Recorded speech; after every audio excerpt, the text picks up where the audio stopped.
Trip took us into Fish Canyon at the end of Templin Highway off the 5 freeway, the Grapevine. In fact, it begins at a point where Templin Highway is barricaded and you can't go any farther in the car. So our first job is to go around the barricade and walk down on the paving into the valley below, and on the way we can get a good view of Lake Casitas in the distance. And as we near the bottom and the end of the paving, we can look over and see the entrance to Fish Canyon.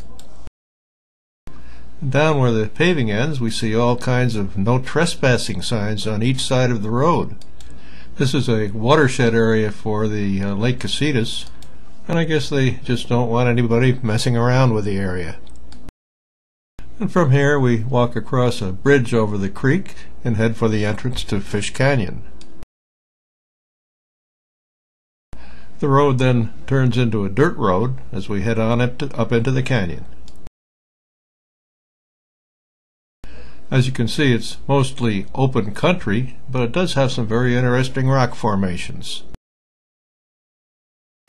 Like this one along the sides of the canyon. Almost looks man-made.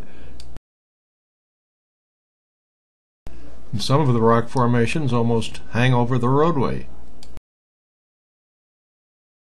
such as this conglomerate boulder almost falling into the road. As we work our way a little bit farther up, we begin to notice quite a bit of growth and vegetation.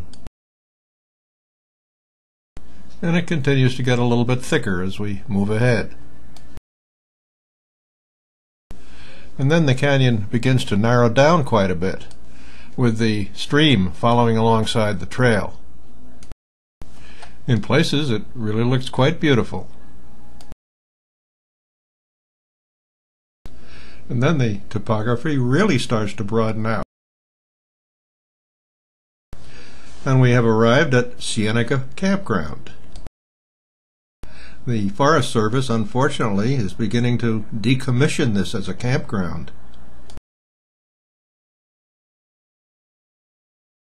But there are still picnic tables around for anyone to use who wants to hike into it.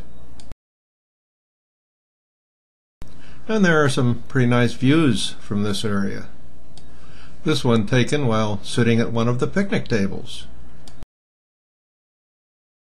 But now we're going to leave the road and travel into another part of Fish Canyon. And along the way we get a little bit of fall foliage. Of course, nothing like New England, but still not too bad. And then the terrain gets quite woodsy. And then we reach an area in Fish Canyon called the Narrows. I think you can see why.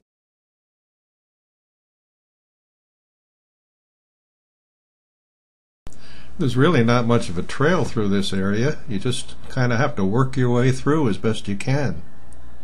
Part of it is actually walking in the stream and crossing it numerous times. And there are some pretty spectacular views of the canyon's sides. However, it's all really very peaceful and beautiful. But then we reached a point where it really started getting thick, so we decided it was about time to start back. So we traced our way back through the Narrows and down through the campground and the other part of Fish Canyon back towards where we started. And along the way we got another shot of the canyon walls with some wildflowers growing along the side. And then in a little while we get close to the canyon entrance. And then back up the paved road that we came down to get back to the car after a pretty energetic hike of about 9 miles.